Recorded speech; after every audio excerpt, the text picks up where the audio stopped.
Hello, and welcome to Nu Videocast. I'm Layla Swan, and I lead communications here at Nu. Today, we welcome Marcela Torres, country manager for Nu Colombia. Colombia is one of our fastest growing operations and holds some of the highest levels of customer love. And Marce is here to walk us through these great results and plans for the future. Welcome, Marce. Thank you very much, Leila. I'm very happy to be here sharing about our journey and some of our achievements here in Colombia. Welcome to our Bogota office. It's always great to come here. It's such a vibrant office. I have to give you some kudos for that. Thank you. Let's start a little bit off topic. I just mentioned that we do have one of our fastest growing operations, one of our newest operations, but also our CEO and our founder is Colombian, David Vélez. Can you tell us how that impacts, what you're doing here in the country? I think it impacts us positively in two ways, one internal and one external. Internally, I think David understands our context very well. So he's able to help us, he's able to challenge us too, and to guide us in a very precise manner. And externally, I think Colombians feel very proud of the fact that the founder of such an influential company is Colombian. So we all think that he's our best friend. And that has brought to the business a lot of brand association and brand love, a lot of brand awareness. Our brand awareness grew faster in Colombia than in the other geos, I think as a result of David being Colombian. And it also impacts the trust. And this is the financial business is a business of trust. So I think David impacts us very positively internally and also externally. That's great. I want to bring some data here too. It is one of their newest operations. It's still the smallest, but relatively speaking, it's been growing faster than the other geos for the same age, if you compare apples to apples, right? We have 3.7 million customers in Colombia.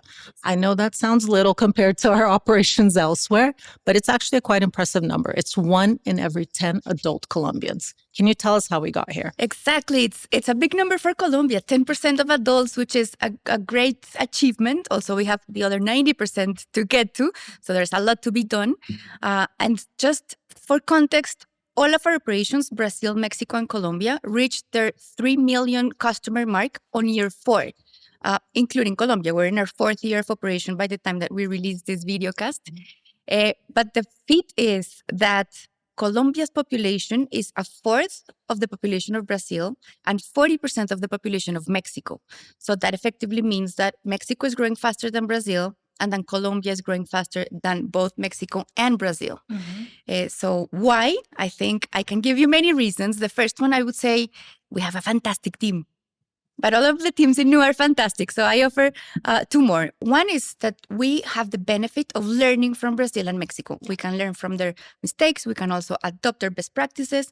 We can also leverage the fact that we have a more advanced technology, and we can import or bring faster the features and the products for our customers.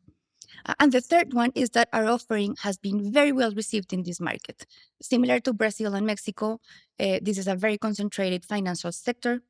5 banks concentrate 80% of the market share of almost any metric. So our offering, when we come with a simple offering with low fees, it has been very well received. So I think these 3 things are what explains our fast growth. Plus the 4th one, which I already mentioned, which is that David is Colombian, and that has helped us to grow.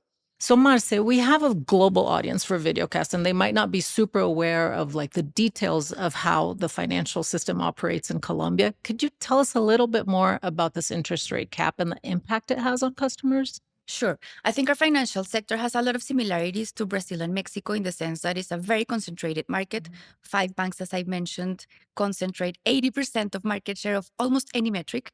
There's also very low love measured by NPS. Similar to Mexico, we have also very low financial inclusion. Only 35% of Colombians have access to credit.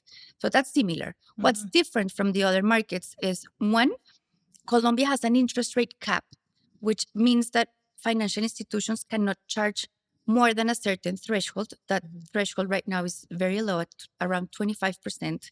So that means that financial institutions cannot include people in the sector because they are not able to price in the extra risk that signifies serving a population with less credit history.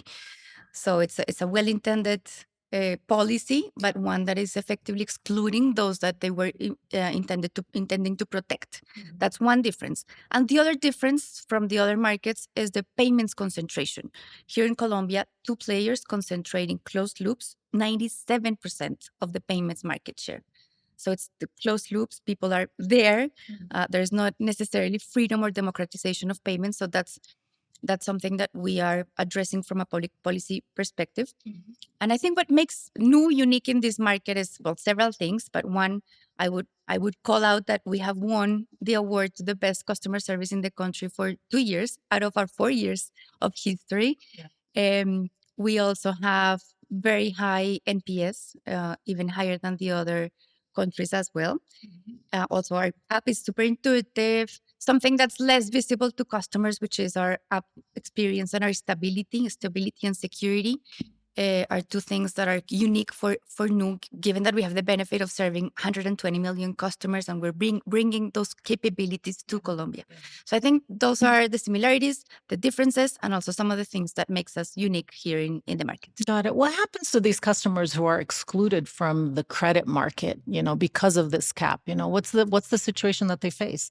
Thank you for the question, because it does not mean that they don't contract debt. It means that they go to the informal lenders, to the loan sharks, and they get indebted at ridiculous rates of 600, 700, 1,000% yearly rate. So this creates a social impact that's not a positive one. Yeah. And it's invisible, right?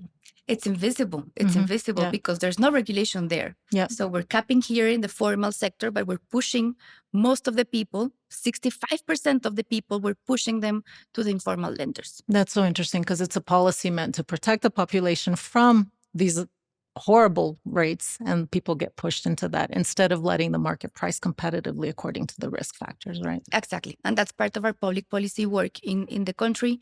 Given that financial inclusion is so low, we're pushing for instant payments, we're pushing for rates liberalization, or at least a more freedom for us to price in those people, and open finance, which is another trend that we're seeing in markets like Brazil and India and others. Perfect. I was going to say, we've seen such a great innovative agenda coming from the central bank in Brazil. We hope to share these lessons and see this innovation, across all the markets we operate. Yes, that's our goal. So you did mention a lot about, the customer love, and that's a topic I love as well. But I do want to bring it to something that's also particular for Colombia, this national passion, which is cycling. How are you able to tap into that?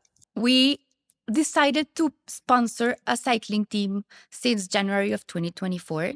Cycling in Colombia is more than a sport. It's a national passion, and it's relevant across age groups, is relevant across economic segments, is relevant throughout the entire territory. And it's also a sport where we found a lot of commonalities in our DNA in terms of the effort that it requires, the resilience that it requires, the amount of teamwork that it requires, and how these athletes challenge the status quo of having to climb these steep mountains. And we feel very connected in Nu Colombia to that sort of effort and characteristics. And from a business perspective, it makes sense for us because we can boost brand awareness and brand love while contributing to the legacy of a sport that has brought so much joy and so much passion to the Colombian people. So Marcia, we also have news here on our product portfolio offering. You are now offering personal loans and secured cards to the population. Can you tell us more about that? Yes, so this year has been great for us. We've expanded our portfolio in a very important way. We started in 2021, as I mentioned, with the credit card. Then in 23, we launched our account. But now we have really gone deep into credit, because credit is something that people crave because of what we were discussing. Credit is very limited in this market. So now we're very happy because we have not only one credit card, but we have 3. We have the traditional one, the Roxinho, that we have in Brazil. We have it here in Colombia. It's the Moradita. It's the Moradita, Moradita Nu. We have another one that's called Nu Control. And Nu Control is meant to bring more access to people. And then we have Morada Abre Caminos, which is the newest one. And that one is designed for people that do not have credit history. And they are in a vicious circle where they don't have credit history, so nobody gives them credit. But if nobody gives them credit, they're never going to get credit history.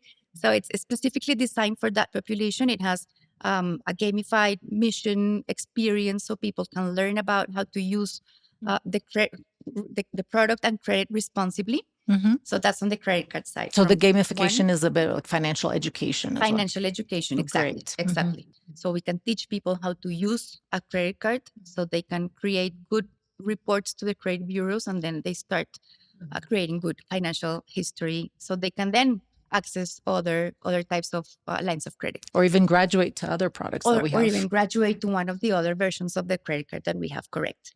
And we have Préstamos Nu. We launched 2 versions of them. We have Préstamos Personales, which is our higher limits and longer durations.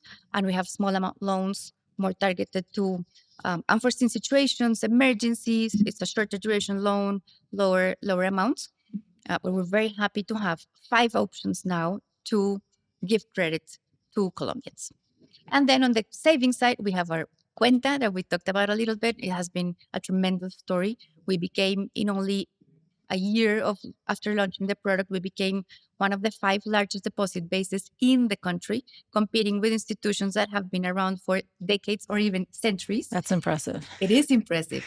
And we have CDTs, which is our term deposits product, 9 billion pesos, which is $2.2 billion, which is I think phenomenal for a 1.5 year launch. Yeah, and a testament to the brand awareness, the brand love, the trust that you were talking about before. The trust is very important because everybody can receive credit from you, but not everybody gives you their savings.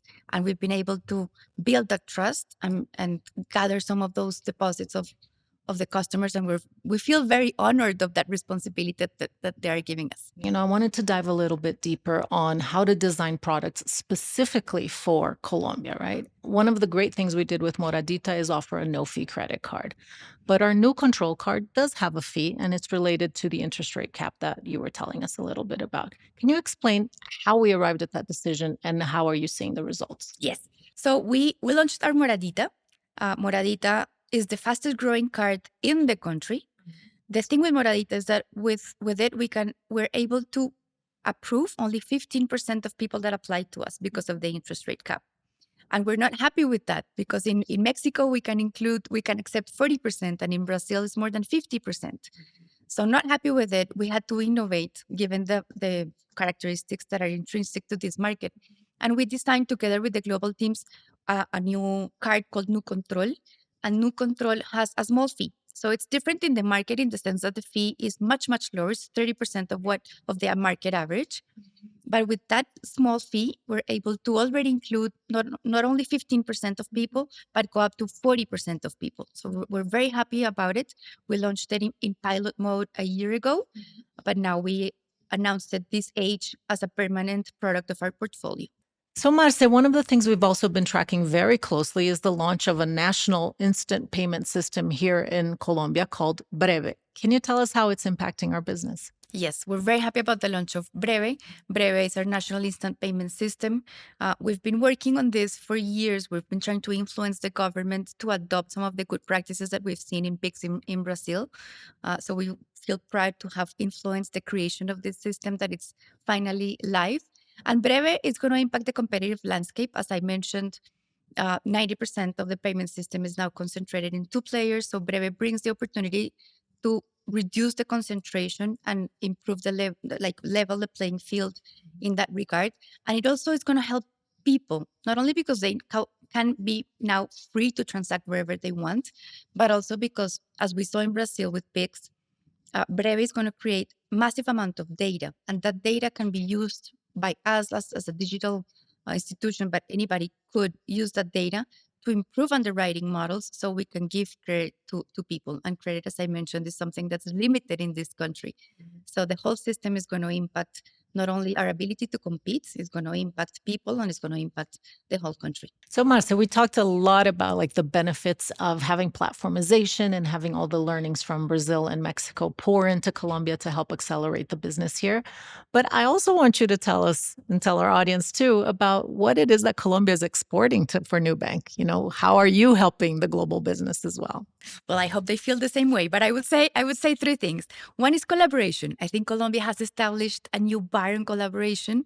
This has a lot to do with the stellar team that I mentioned. It always goes back to the team, but also to the fact that given that we're the smallest operation and the newest operation, we have to make it easier for global teams to go above and beyond to support Colombia in a world where there's limited resources and big ambitions. So collaboration is one. The second one, I would say, is culture. We have a smaller team, more nimble team. We're able to move faster, to try new things. And I think that we learn a lot from Mexico and Brazil, but we're also trying to export this insurgent mindset back to the company. And the third one, I think innovation. Every time we're going to see more innovation coming out of Colombia, not only because of the intrinsic characteristics of this market, but also because every market that we're going to expand to in our very ambitious internationalization agenda is probably going to look more like Colombia than like Brazil or Mexico. So I think that we have a lot to contribute in terms of innovation for our journey ahead. Well, thank you, Marce. It was really great having this chat with you here in Bogota. And I want to thank our listeners for staying till the end. Thank you, Leila, very much for the invitation. And thank you, everyone, for watching.